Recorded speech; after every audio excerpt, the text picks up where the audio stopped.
जय श्री राम दोस्तों। हमारी आज की कहानी है जालिम बहू। बर्तनों के जोर जोर से पटकने की आवाज़ बाहर तक दिवाली के पटाखे की तरह आ रही थी। आज आरती का गुस्सा साथ में आसमान पर था, क्योंकि आज उसकी काम वाली बाई छुट्टी पर जो थी और वह कल आएगी भी या कल भी छुट्टी पर रहेगी, अभी तक तो आरती को यह भी नहीं पता था। दरअसल बाई की सास की तबीयत कुछ ठीक नहीं थी, इसीलिए वे अपने गांव गई हुई थी। आरती ने तो कहा भी था कि कोई बात नहीं है, अब तो तेरी सास वैसे भी उम्र हो चुकी है, उसकी वजह से अपना काम क्यों छोड़ती है। लेकिन लक्ष्मीबाई ने उसकी बात को बीच में काटते हुए कहा, मैम साहब, अगर मेरा काम छूट भी गया तो मुझे दूसरा काम मिल जाएगा। अगर मेरी सास मेरे जाने से पहले मुझे छोड़कर चली गई तो ना तो मैं उन्हें दोबारा कभी बोलते हुए देख पाऊंगी और ना ही कभी उनकी आवाज़ सुन पाऊंगी। अपने मन की बातें ना उनसे कह पाऊंगी। और वैसे भी मेरी सास मुझे बहुत प्यारी है, आखिर शादी के बाद उन्होंने ही तो मेरा इतना ख्याल रखा था, और अब जब मेरी बारी आई तो मैं उन्हें अंतिम समय में अकेला नहीं छोड़ना चाहती। आप अपना देख लीजिए मैम साहब, जैसे आपको ठीक लगे।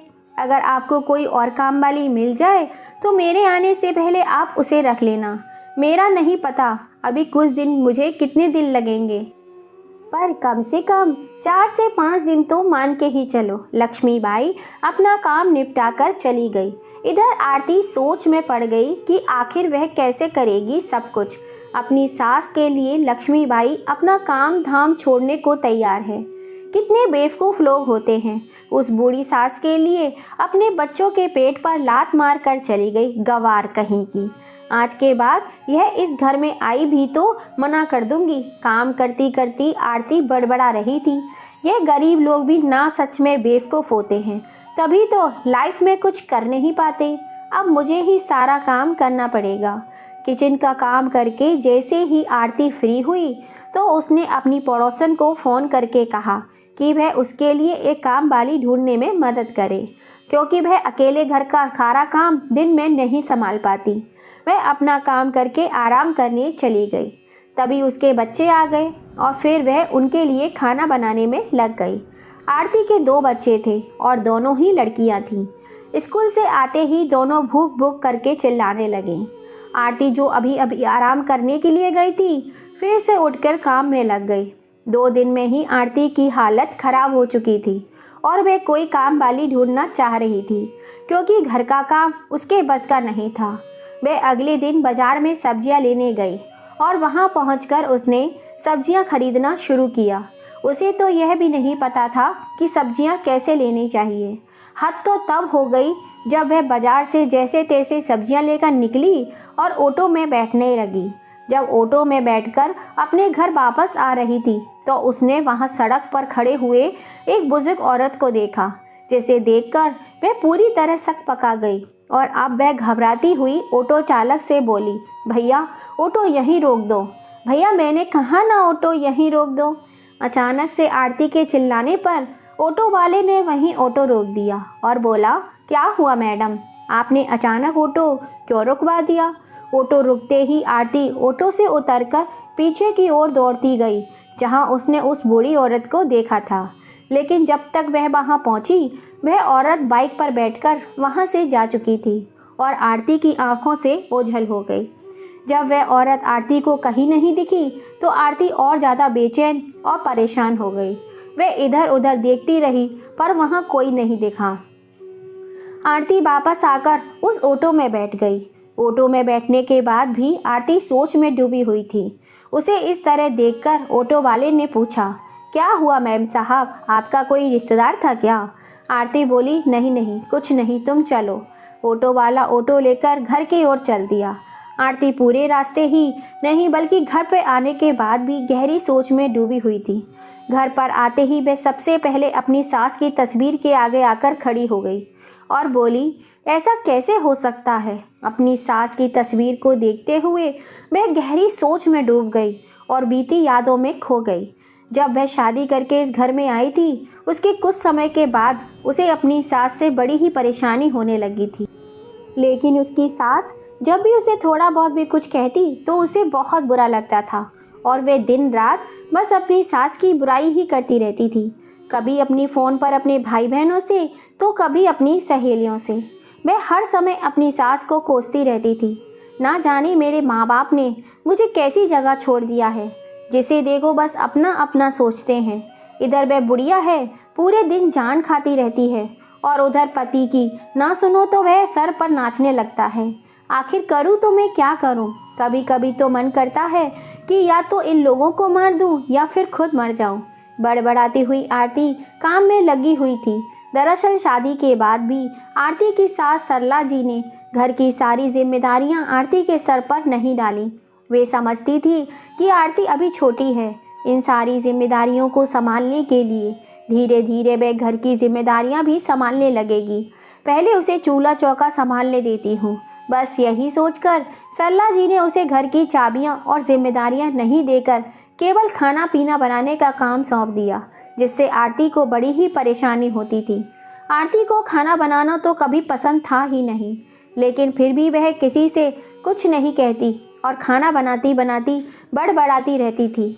एक दिन जब वह खाना बनाते हुए बड़बड़ा रही थी, तब सरला जी ने उसकी सारी बात सुन ली। उन्होंने आरती को अपने पास बुलाकर कहा, आरती बेटा, अगर तुम्हें खाना बनाना अच्छा नहीं लगता तो मुझे बता दिया होता, मैं तुझे खाना बनाने का काम क्यों देती। कोई बात नहीं, कल से घर के छोटे मोटे काम तुम संभाल लिया करना, बाकी खाना पीना मैं खुद देख लूँगी। बस मेरी थोड़ी बहुत मदद कर दिया करना। आरती भी अपनी सास की बात सुनकर बड़ी ही खुश हो गई, और अब तो वह अपनी सास का हाथ बटाने भी लगी थी, और उसकी सास भी खाने पीने का सारा काम संभाल लेती थी और घर की सारी जिम्मेदारियां भी। सरला जी आरती को सारा काम सिखाना चाहती थी, लेकिन आरती थी कि कुछ सीखना या करना नहीं चाहती थी। अगर उसे सीखने या करने को कह दिया जाता तो वह शुरू हो जाती कि हाँ, इस घर में तो मुझे मुफ्त की नौकरानी बनाकर लाए हो, मैं यहाँ आई हूँ तुम्हारे काम करने के लिए ही, बस पूरे दिन तुम्हारी रोटी कपड़े में ही लगी रहूँ, मेरी अपनी तो कोई ज़िंदगी ही नहीं है। उसकी इन बातों को सुनकर भी आरती से सरला जी कुछ नहीं कहती। अब सरला जी ने आरती से किसी भी काम के लिए कहना छोड़ दिया था। वह सारा काम खुद ही संभाल लिया करती थी। लेकिन एक दिन छत पर पानी गिरा हुआ था, जिस पर पैर फिसलने से सरला जी नीचे आ गिरी। उनकी चीख सुनकर घर के सभी लोग वहां एकत्रित हो गए। घर डॉक्टर को दिखाने पर पता चला उनके हाथ की कलाई वाली एक हड्डी टूट गई है और कमर की हड्डी में भी बल आ गया है, हल्का सा यानी फ्रैक्चर हुआ है। इसलिए सरला जी को डॉक्टर ने महीने भर का कंप्लीट बेड रेस्ट करने को लिए बोल दिया। बस फिर क्या था, अब तो जैसे आरती की आफत ही आ गई। घर का सारा काम उसे ही करना पड़ता। ऐसे में उसने एक छोटे मोटे काम के लिए बोल दे तो बस उसका तो पारा आसमान पे चढ़ जाता। तब आरती के पति विकास ने उसकी सुविधा के लिए एक काम वाली बाई रख दी, जो सुबह आकर झाड़ू पोंछा बर्तन का काम निपटाए जाया करती थी। लेकिन आरती को तो खाना बनाना भी बहुत बड़ा काम लगता था, और ऐसे में सरला जी के काम भी बढ़ गए थे। उन्हें नहलाना, उनके कपड़े बदलना, सर धुलाना, नाश्ता कराना जैसी चीज़ें अब फिर से एक और फुल टाइम केयर टेकर सरला जी के लिए रखी गई, और सरला जी का वो पूरा ध्यान रखती थी। अब आरती के लिए केवल उसके घर के काम ही रह गए थे, जिसके लिए उसके पति ने एक काम वाली बाई भी लगाई हुई थी। लेकिन फिर भी आरती को इन जरा जरा सी बातों से इतनी परेशानी होती थी कि बस क्या पूछो। एक दिन सरला जी सोकर उठी तो उन्होंने आरती को आवाज़ लगाई, आरती बेटा, मेरे लिए एक गिलास गर्म पानी दे जा। सरला जी की रोज़ सुबह उठकर गर्म पानी पिया करती थी, और आज सरला जी की केयर टेकर छुट्टी पर थी, इसलिए सरला जी ने आरती को आवाज़ लगाई। आरती ने उन्हें पानी दिया और अपने कमरे में जाकर सो गई। करीब 8 बजे के आसपास सरला जी ने आरती को आवाज़ लगाते हुए कहा, आरती बेटा उठ जा, तुझे बच्चों के लिए नाश्ता भी बनाना है और विकास भी ऑफिस जाएगा, तुझे उसके लिए भी लंच पैक करना है, उठ जा, वरना पूरा दिन तुझे काम में ही निकल जाएगा। आरती बड़बड़ाती हुई उठी। इस घर में पूरा दिन बस काम काम काम, यही नहीं जरा सा देर आराम करने दें। आरती बड़बड़ाती हुई उठ गई और किचन में जाकर लग गई। किचन में नाश्ता वगैरह बनाकर सबको नाश्ता कराया और सब अपने अपने काम पर निकल गए। विकास ने बच्चों को स्कूल छोड़ दिया और खुद और ऑफिस चला गया। घर पर सरला जी और आरती ही थे। आरती आज फिर से अपने किचन का काम करती हुई बड़बड़ा रही थी। भगवान जाने कब ठीक होगी यह बुढ़िया। अब तो कितने दिन हो गए पड़े पड़े, पता नहीं इतनी चोट लगी भी है या नहीं, वैसे ही ड्रामा कर रही है। भगवान जाने कब उठेगी। एक तो मैं हूँ जो पूरा दिन घर में काम में लगी रहती हूँ, और एक ये महारानी पूरा दिन बिस्तर पर पड़ी रहती है। मेरा तो कभी कभी ऐसा दिल करता है कि बस कोई रास्ता मिल जाए और इस मुसीबत से छुटकारा पाने का, तो सब ठीक हो जाएगा। आरती ने किचन ख़त्म किया और अपनी सास के पास आकर बैठ गई। करीब 11 बजे थे और अब तक झाड़ू बर्तन करने वाली बाई भी आ चुकी थी। सरला जी ने आरती से कहा, तुमने अभी तक मुझे खाने के लिए कुछ नहीं दिया। अगर फ्री हो गई हो तो मुझे कुछ खाने के लिए दे दो, बहुत भूख लगी है बेटा। आरती उठी और तेज कदमों से किचन में सेब काट कर ले आई और अपनी सास के आगे लगभग पटकते हुए बोली, लो खा लो, वैसे भी बहुत कमज़ोरी आ गई होगी ना, दूर हो जाएगी। तब सरला जी अपनी आंखों की नमी छुपाते हुए आरती से बोली, आरती बेटा, 1-2 दिन की बात है, फिर मेरी केयर टेकर वापस आ जाएगी और फिर मजबूरी नहीं होती तो मैं भी यहाँ बैठी नहीं होती, तेरे काम में हाथ बटा देती, पर मैं क्या करूँ, मजबूरी है। और परिवार में कभी कभार ऐसी मजबूरी आ ही जाती है। ऐसे में व्यक्ति को थोड़ी बहुत परेशानी उठानी ही पड़ती है। तब आरती अपनी सास को आंख दिखाती हुई बोली, पड़े पड़े खाने को मिल रहा है ना, फिर फालतू के लेक्चर देने की क्या ज़रूरत है। जब इंसान को कुछ करना ना पड़े और उसे सब कुछ बैठे बैठे मिल जाए तो वह इसी तरह भाषण देता है जैसे तुम दे रही हो। कुछ करना धरना नहीं, बस फालतू में ज्ञान देने चली आती हो। फिर से बुदबुदाती हुई आरती अपने कमरे में चली गई। इधर सरला जी सेब उठाकर खाने लगी। इधर विकास की कंपनी में विकास की अपने किसी सीनियर ऑफिसर से बहस के चलते कंपनी से उसे निकाल दिया गया और अपना लटका सा मुंह लेकर घर वापस आया तो उसकी उदासी देखकर सरला जी ने उसे अपने पास बिठाया और बोली, क्या हुआ विकास, तू इतना परेशान क्यों है बेटा, कोई बात है तो मुझे बता। तब विकास सरला जी के पास आकर बैठा। उनका हालचाल पूछने के बाद विकास ने उन्हें बताया कि उसे कंपनी से निकाल दिया गया है। विकास बोला, माँ, मेरी कोई गलती नहीं थी, फिर भी मेरे सीनियर ऑफिसर मुझे बिना किसी बात के मेरे जूनियर के सामने बड़ा बुरा कह रहे थे, जो कि मुझसे बर्दाश्त नहीं हुआ। पर गुस्से में मेरे मुंह से 1-2 बातें निकल गईं। फिर क्या था, मुझे तुरंत ही कंपनी से निकाल दिया गया। पर आप चिंता मत कीजिए माँ, मैं जल्दी ही कोई ना कोई नौकरी ढूंढ लूँगा। लेकिन अब तो जैसे परिवार पर मुसीबतें और ज़्यादा बढ़ गई थी, क्योंकि कुछ समय पहले ही विकास के पिता की मृत्यु हुई थी, जो कि एक बीमारी के कारण हुई थी, और उनकी बीमारी के लिए विकास ने पहले ही अपनी सारी जमा पूंजी खर्च कर दी थी। अब उसके पास कुछ भी जमा पूंजी शेष नहीं थी, इसलिए उसके लिए जल्द से जल्द नौकरी ढूंढना और ज़्यादा ज़रूरी था। जब रात हुई तो विकास ने आरती को सारी बात बताई और अपनी मजबूरी बताते हुए विकास ने आरती से कहा, आरती, क्या तुम मेरी थोड़ी सी मदद कर सकती हो। आरती सवालिया नज़रों से विकास की ओर देखती हुई बोली, मैं भला तुम्हारी मदद कैसे कर सकती हूँ। विकास बोला, इस वक्त मेरी मदद अगर कोई कर सकता है तो वह तुम ही हो। आरती विकास की ओर देखती रही और बोली, मैं समझी नहीं विकास, आप क्या कहना चाहते हैं।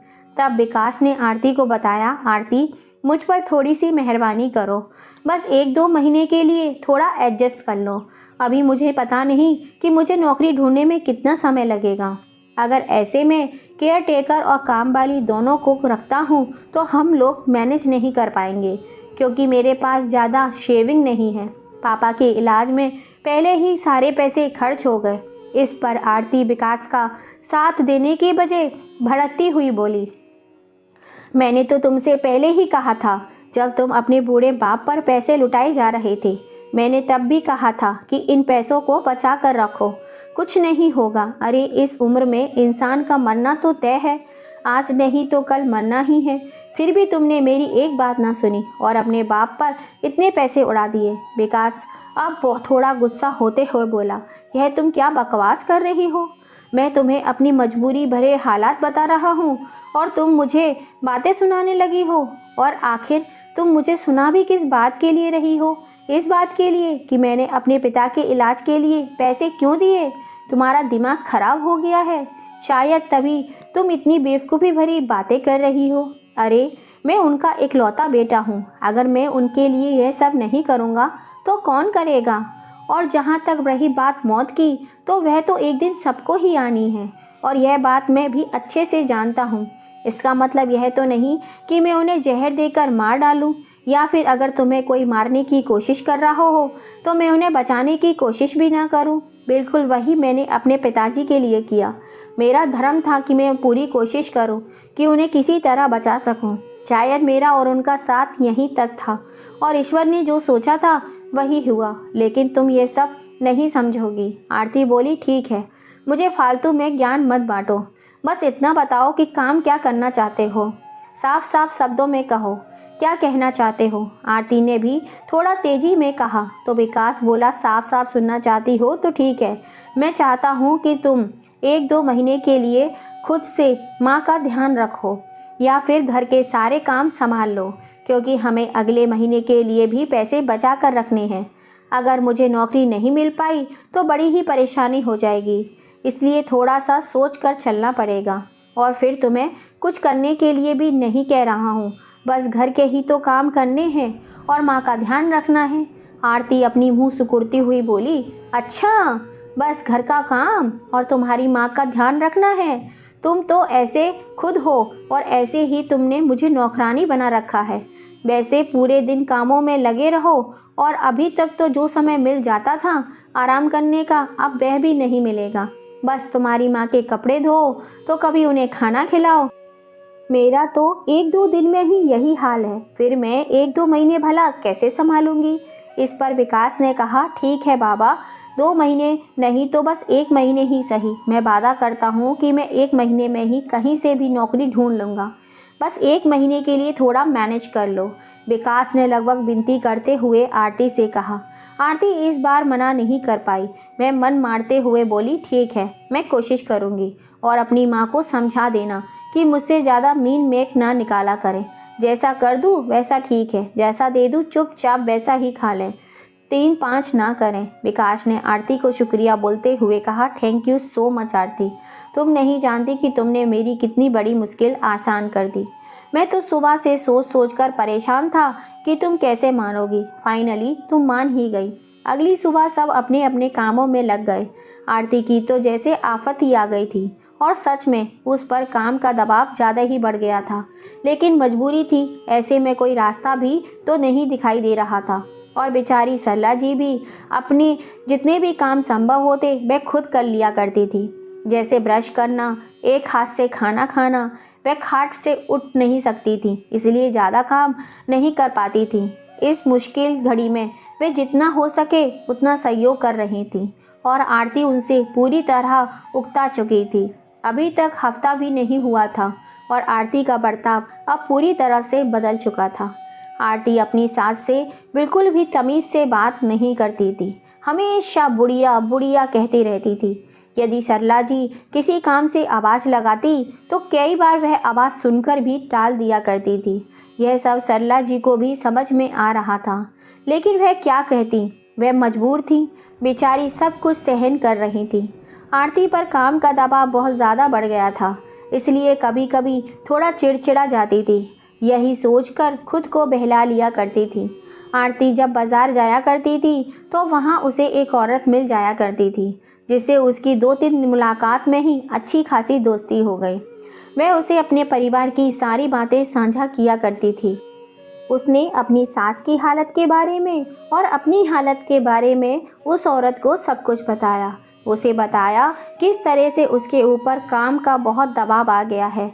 तो उस औरत ने आरती को ऐसा सुझाव दिया जिसे सुनकर आपके भी पैरों तले ज़मीन खिसक जाएगी।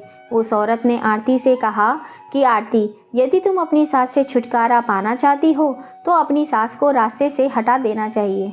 इससे आरती की सारी मुश्किलें भी आसान हो जाएंगी, और दिन भर उसे किसी की किट भी नहीं सुनाई पड़ेगी। यहाँ तक कि उनके खर्चे भी कम हो जाएंगे।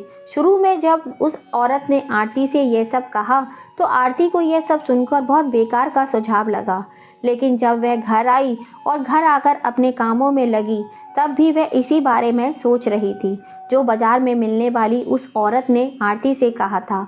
आरती सोच में डूबी रही और अगली बार जब वह उस औरत से फिर से मिली तो उसने उनसे पूछा कि तुमने मुझे यह तो कहा कि अपनी सास को रास्ते से हटा सकती हो, पर कैसे? मुझे तो कुछ समझ नहीं आता। और अगर गलती से मेरे पति को पता चल गया तो वह मुझे छोड़ेंगे नहीं बल्कि जान से मार देंगे। वह अपनी माँ से बहुत प्यार करते हैं। तब उस दूसरी औरत ने कहा, अरे कुछ नहीं होता, मैंने भी अपनी सास को ऐसे ही ठिकाने लगाया था। वह भी मेरी ज़िंदगी में रोड़ा बनी हुई थी। उस औरत की बातों में आकर आरती अब एक गलत दिशा की ओर मुड़ चुकी थी और उसे इस बात का अंदाज़ा भी नहीं था। आरती को तो लग रहा था कि वह ऐसा करने से सभी कामों से आज़ाद हो जाएगी और उसके साथ उसे किसी भी तीमारदारी भी नहीं करनी पड़ेगी। बस अपना काम निपटा कर आराम करा करेगी। बहुत सोचने और समझने के बाद आरती को एक आइडिया आया। उसने रेगुलेटर को खुला छोड़ दिया और वह खुद बाजार में सब्जियां लेने चली गई। उसकी सास घर पर अकेली थी और उन्हें अंधेरे से बहुत परेशानी भी होती थी, इसलिए आरती जानबूझकर घर की सारी लाइट बंद करके शाम के समय निकली और अपनी सास के सिरहाने माचिस रखकर चली गई। शायद ईश्वर को उस वक्त यही मंजूर था। अब तक अपनी बहू के बर्ताव को देखते हुए सरला जी संभव हो या ना हो हमेशा ही कोशिश करती थी कि अपने काम वे खुद ही कर लिया करें। जब आरती बाजार गई तो उससे बहुत देर पहले ही सरला जी उससे पानी मांग रही थी, लेकिन हद तो तब हो गई जब आरती ने उनकी बात सुनकर भी उन्हें पानी तक नहीं दिया। पानी लेने के लिए सरला जी का एक पैर के सहारे कुछ दूर रखे डंडे को उठाकर उसे अपना सहारा बनाकर किचन तक जा पहुंची। पर शायद इस दिन किस्मत आरती पर कुछ ज़्यादा ही मेहरबान थी। जुकाम के कारण सरला जी कुछ न सूंघ पाई और बेचारी जैसे ही गर्म पानी करने के लिए गैस चलाने लगी वैसे ही किचन में ब्लास्ट हो गया और पूरे किचन में आग लग गई। पूरे घर में धुआं ही धुआं हो गया। जब आरती बाजार से लौटी तो वह उस धुएं को देखकर बहुत खुश हुई। उसे लगा कि अब उसकी सारी मुसीबत जड़ से उसमें ख़त्म हो गई हैं। अब उसे उसकी सास की रोज़ रोज़ की किटकिट नहीं सुननी पड़ेगी।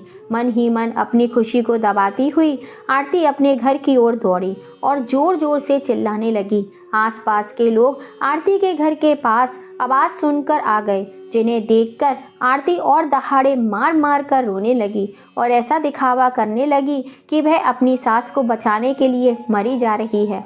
वह अपने घर में बार बार जाने की कोशिश करने लगी, लेकिन पड़ोसियों ने उसे अंदर जाने से रोक दिया। शाम हुई और अब तक विकास भी वापस लौट चुका था, जो कि अपना काम मिलने की खुशी में बहुत खुश था। दरअसल जब से नौकरी छूटी थी, विकास डेली किसी न किसी कंपनी में इंटरव्यू देने के लिए जाया करता था और आज सुबह ही विकास नौकरी ढूंढने गया था और वहां अपने हाथ में मिठाई का डिब्बा वापस लेकर आया, क्योंकि आज उसे नौकरी मिल चुकी थी। जैसे ही उसने अपने घर के बाहर इतनी भीड़ लगी हुई देखी, वह अपने घर की ओर दौड़ा। पास जाकर देखा उसके घर में आग लगी हुई थी और आरती चिल्ला चिल्ला कर रो रही थी और अपनी सास को पुकार रही थी, जिसे देखकर विकास हड़बड़ा गया और घबराते हुए बोला, आरती यह सब क्या हो गया और माँ कहाँ है? तब आरती रोते रोते घर की ओर इशारा कर दिया, जहाँ अभी भी धुआं उठ रहा था। विकास ने जैसे ही घर की ओर देखा तो उसकी चीख निकल गई और वह अपनी माँ को बचाने के लिए घर की ओर दौड़ा, लेकिन पड़ोसियों ने उसे पकड़ लिया तो वह चिल्लाता रह गया और रोता रहा, अपनी माँ को पुकारता रहा, लेकिन अब तक शायद बहुत देर हो चुकी थी। वहाँ खड़े हुए पड़ोसियों ने पुलिस को फ़ोन किया और फायर ब्रिगेड भी अब तक आ चुकी थी। घर में लगी आग को बुझाया गया और जैसे ही सबने अंदर जाकर देखा तो किचन में एक महिला की लाश पड़ी हुई थी, जिसका चेहरा बुरी तरह से झुलस गया था। किचन में कुछ काम कर रही थी, जिसके कारण उसकी यह दशा हो गई। अब तो विकास का रोते रोते बुरा हाल था। उसकी बीवी आरती झूठ मूठ का दिखावा कर रही थी। ऐसे ही समय बीत गया। सरला जी की 13वीं का दिन भी आ गया। अब आरती और उसका पति विकास दोनों उसी घर में खुशी खुशी रह रहे थे। समय के बाद साथ साथ विकास ने भी अपने दुखों को बुलाना चाहा और विकास और आरती के बच्चे बड़े हो रहे थे। और यह सब बच्चों के सहारे ही संभव था, जो विकास इतने बड़े दुख को भुला रहा था। अब सब अपनी अपनी ज़िंदगी में व्यस्त हो चुके थे। विकास की नौकरी पहले से भी ज़्यादा अच्छी जगह पर लग चुकी थी, इसीलिए घर में किसी भी चीज़ की कोई परेशानी नहीं थी। विकास एक कामवाली भी लगाई हुई थी, जो कि घर के लगभग सभी काम कर दिया करती थी। बच्चों के कुछ कामों को आरती निपटा दिया करती थी। बस कुछ दिनों के लिए कामवाली लक्ष्मीबाई अपने घर गई हुई थी, जिसके कारण आरती को बाजार जाना पड़ा और उसने वहां पर उस बूढ़ी औरत को खड़े हुए देखा था। तभी पीछे से बच्चों की आवाज़ ने उसे नींद से जगा दिया। स्कूल से आकर बच्चे खाना खाने के लिए चिल्ला रहे थे। तभी खुद को संभालती हुई आरती बोली, जिस इंसान का अंतिम संस्कार मैंने अपने हाथों से किया, आखिर वह वापस कैसे आ सकती है? ऐसा कैसे हो सकता है? नहीं नहीं, यह संभव नहीं है। जरूर मुझे कोई गलत फहमी हुई होगी। मन ही मन खुद को समझाती हुई आरती बाहर चली गई, पर उसकी सास का चेहरा उसकी आंखों के आगे घूम रहा था। वह जाकर अपने बच्चों के लिए खाना बनाने लगी। जब वह खाना बनाने के लिए किचन में गई तो पुरानी सारी बातें उसके दिमाग में घूम गईं कि उसकी सास जब यहाँ खाना बनाने आई होगी या किचन में कुछ काम करने आई होगी, तब उसे वह ब्लास्ट के कारण उसकी जान चली गई होगी, जिसका अंतिम संस्कार हमने अपने हाथों से किया, तो वे आखिर जिंदा कैसे हो सकती हैं? इस सवाल ने आरती को अंदर तक झकझोर कर रख दिया था। वह ना कुछ खा पा रही थी और ना ही कुछ पी पा रही थी। शाम को जब विकास अपने ऑफिस से लौटा तो उसने नोटिस किया कि आरती कुछ परेशान है और खोई खोई सी है। विकास ने आरती को छेड़ते हुए कहा, आरती क्या हुआ, बड़ी परेशान हो? अरे यार, फिर से तुम्हारी कामवाली बाई तुम्हें छोड़कर चली गई, इसलिए दुखी हो क्या? बेकार और उसकी बेटी हंसने लगी, पर आरती के चेहरे पे तो हंसी कोसों दूर थी। विकास को लगा शायद कोई सीरियस बात है। खाना खाकर सभी लोग अपने अपने कमरे में सोने के लिए चले गए।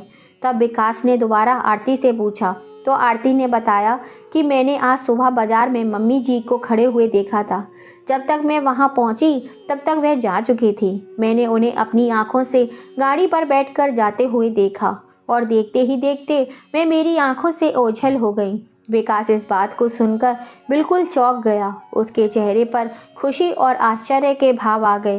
वह खुश इसलिए था क्योंकि उसके मन में एक आस जाग गई कि उसकी माँ अभी जिंदा है, लेकिन आश्चर्य इस बात का था कि आखिर कोई व्यक्ति का अंतिम संस्कार उसने अपने हाथों से किया था, वह जिंदा कैसे हो सकता है? और अगर उसकी माँ जिंदा थी या जिंदा है तो वह अब तक अपने बेटे से दूर क्यों है, अपने घर क्यों नहीं आई?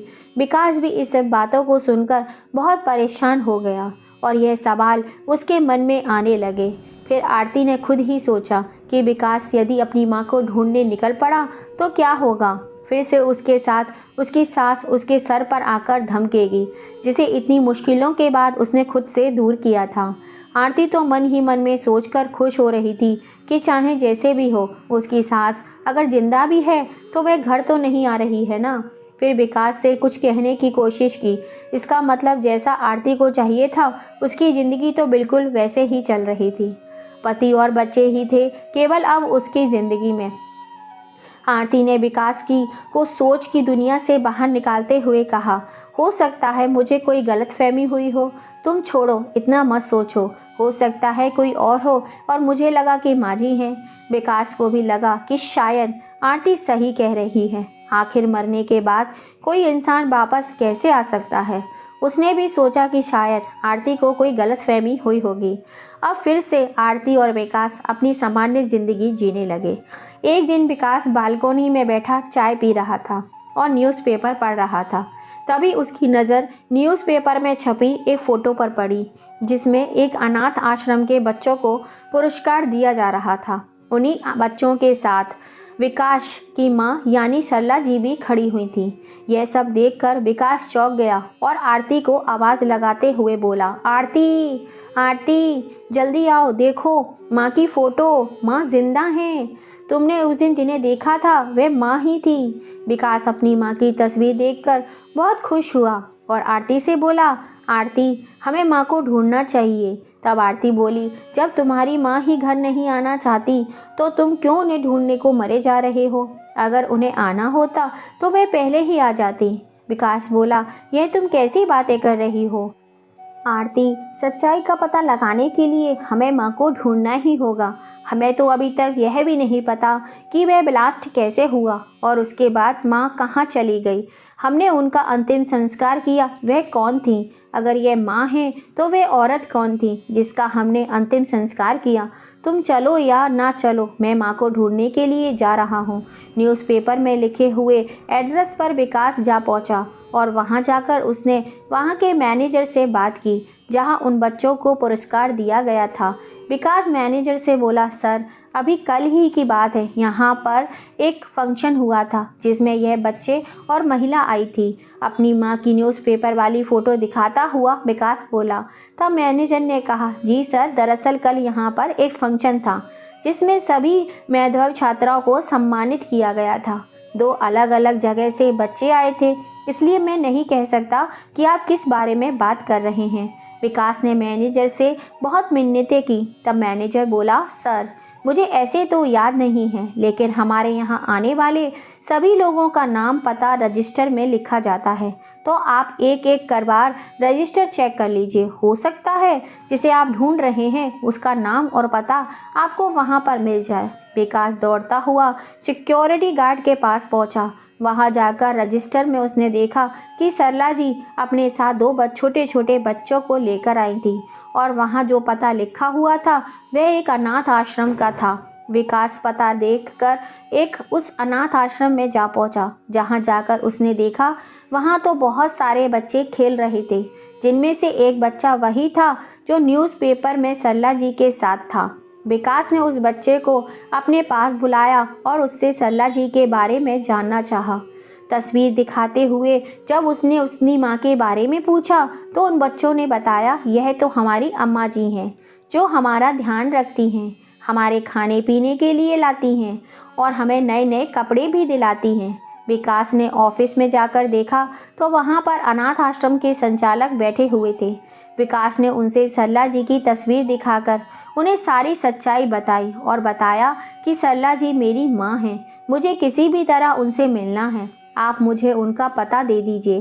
पहले तो अनाथ आश्रम के संचालकों ने मना कर दिया, फिर विकास के बहुत रिक्वेस्ट करने पर उन्होंने सरला जी के घर का पता दे दिया। विकास जब घर में पहुंचा तो देखा कि घर पे ताला लगा हुआ था। पड़ोसियों से पूछने पर पता चला वहाँ एक बूढ़ी औरत रहती है जो कि अधिकतर बाहर ही रहा करती है। उसके साथ उसकी एक बेटी भी रहती है। विकास यह सब सुनकर चौंक गया, क्योंकि सरला जी की तो कोई और बेटी नहीं थी। विकास ही उनकी इकलौती औलाद थी। फिर भी विकास ने खुद को संभालते हुए कुछ सोचा कि आज वह अपनी माँ से मिलकर ही रहेगा।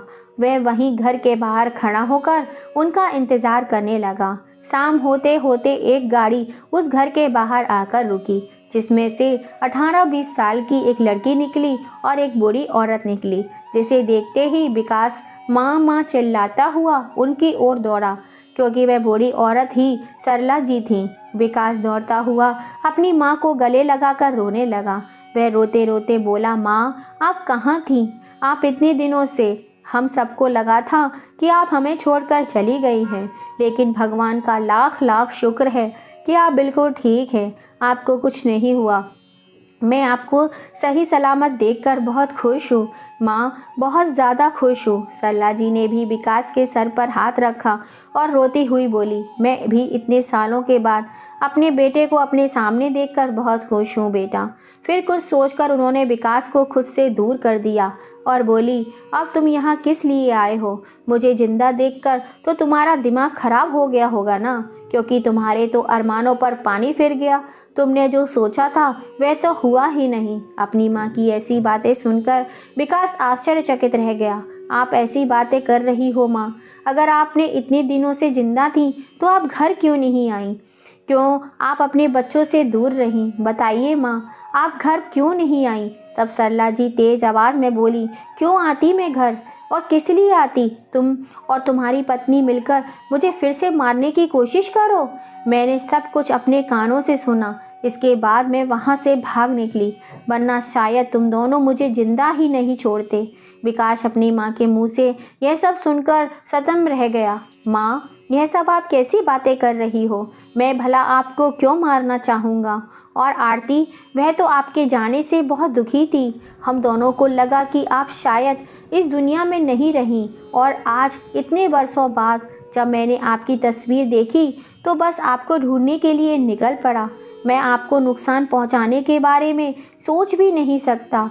फिर आपने ये कैसे कह दिया कि मैं आपको मारना चाहता हूँ? बताइए माँ, आपने ऐसा क्यों कहा? तब सरला जी ने विकास से कहा, क्या तुम्हें सच में नहीं पता कि तुम्हारी पत्नी ने मेरे साथ क्या किया? विकास बोला, माँ, आप मुझे साफ साफ बताइए कि आप क्या ना क्या चाहती हैं। मैं आपकी बातें समझ नहीं पा रहा हूँ। सरला जी ने विकास को उस दिन की सारी बातें बताना शुरू किया। जब उस दिन तू काम ढूंढने के लिए घर से निकल चुका था, तब आरती ने दोपहर तक भी मुझे खाने के लिए कुछ नहीं दिया। फिर दोपहर में सेब खिलाकर वह शाम के समय बाजार के लिए निकल गई। मुझे उस समय बहुत ज़्यादा भूख लगी थी, तो मैंने अपनी दोनों सहेलियों को बुलाया जो कि वृद्ध आश्रम में रहती थी। लेकिन जब तक वह आई तब तक मैंने सोचा कि मैं खुद किचन में जाकर कुछ बना लेती हूँ। मैं धीरे धीरे लकड़ी के सहारे से दरवाजे तक पहुँची। तब तक मेरी दोनों सहेलियाँ दरवाजे पर थीं। मैं जैसे दरवाज़ा तक पहुँची और जाकर दरवाज़ा खोलकर पीछे हट नहीं पाई कि दरवाज़ा खुलने से मैं नीचे गिर पड़ी और मेरे हाथ में लगी चोट बहुत ज़्यादा दर्द कर रही थी। इसलिए मेरी एक सहेली मुझे उठाकर डॉक्टर के पास लेकर पहुंची और मेरी दूसरी सहेली यह कहते हुए घर पर ही रुक गई कि तुम डॉक्टर के पास होकर आओ, अगर पीछे से कोई आ गया तो सरला को ना पाकर परेशान हो जाएगा। जो जाल तुम लोगों ने मेरे लिए बिछाया था उसमें बेचारी मेरी सहेली जलकर भस्म हो गई। अगली सुबह जब मैं घर पहुंची तो देखा कि तुम लोग मेरी तस्वीर पर हार चढ़ाकर बैठे थे। रिश्तेदार तो सब जा चुके थे, वहाँ केवल तुम और आरती ही थे। जब तुम उठकर अपने कमरे में चले गए तो मैं अंदर आ रही थी कि तभी मैंने आरती को किसी से फ़ोन पर बात करते हुए सुना। वह कह रही थी कि मैंने जैसे सोचा था बिल्कुल वैसा ही हुआ। बुढ़िया का काम तमाम हो गया है और किसी को मुझ पर शक भी नहीं हुआ। अब तो जैसा मेरा मन करेगा वैसे ही रहूँगी। मेरे रास्ते का रोड़ा अब ख़त्म हो गया। सामने से दूसरे व्यक्ति ने कहा, अगर विकास को यह सब पता चला तो? तब आरती ने उससे कहा था कि अगर विकास को पता भी चल गया तो कोई बात नहीं, विकास मुझे कुछ नहीं कहेंगे। आखिर अपने बच्चों के बारे में सोचकर मुझे माफ़ कर ही देंगे। और फिर विकास को बहलाना तो बहुत आसान बात है। उसकी सारी बातें सुनकर मैं वहीं से वापस आ गई। अपनी सहेली के साथ हम जैसे तैसे अपना जीवन यापन करने लगे और अब यह मेरी बेटी है। मैं और मेरी बेटी इसी घर में रहते हैं। उस लड़की को अंदर जाने का इशारा करते हुए सरला जी बोली, बेटा तुम अंदर चलो, मैं अभी आती हूँ।